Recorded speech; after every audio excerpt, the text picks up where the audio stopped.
ನಮಸ್ಕಾರ. ನಮ್ಮ ಮಾಧ್ಯಮ ಮಿತ್ರರಿಗೂ ನಮಸ್ಕಾರ. ಇಲ್ಲಿ ನೆರೆದಂಥವ್ರಿಗೆ ಎಲ್ಲರಿಗೂ ನಮಸ್ಕಾರ. ಶಶಾಂಕ್ ಸರ್, ನೀವು ಬಂದಿದ್ದು ತುಂಬ ಖುಷಿ ಆಯಿತು.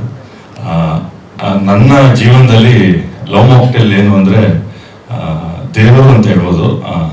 ಯಾಕೆಂದರೆ ನನ್ನ ಮೊದಲನೇ ಸಿನಿಮಾ ನಾನು ಎಲ್ಲೋ ಇದ್ದವನ್ನ ಗುರುತಿಸಿ ಕ್ರಿಸ್ಪಿ ಕೃಷ್ಣ ಮೆಲನ್ ಅವರು ಒಂದು ಚಾನ್ಸ್ ಕೊಟ್ಟು, ನಂಬಿಕೆ ಇಟ್ಟು, ಒಂದು ಸ್ಥಾನ ಕೊಟ್ಟು ನಾನೇನೀಗ ಒಂದು ಜೀವನ ನಡೆಸ್ತಾ ಇದ್ದೀನಿ.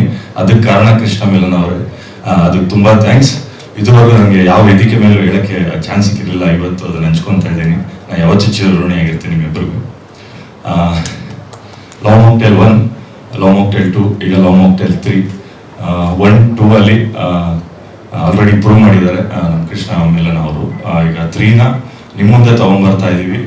ದಯಮಾಡಿ ಎಲ್ಲರೂ ಮಾರ್ಚ್ 19ನೇ ತಾರೀಕು ನಿಮ್ಮ ಹತ್ತಿರ ಥಿಯೇಟ್ರಲ್ಲಿ ಬಂದು ಸಿನಿಮಾ ನೋಡಿ ಈ ತಂಡನ ಗೆಲ್ಲಿಸ್ಬೇಕು, ಇನ್ನೂ ಪ್ರೀತಿಸ್ಬೇಕು, ಇನ್ನು ಅತಿ ಹೆಚ್ಚು ಮೇಲೆ ಕರ್ಕೊಂಡು ಹೋಗ್ಬೇಕು ಅಂತ ಕೇಳ್ಕೊತೀನಿ.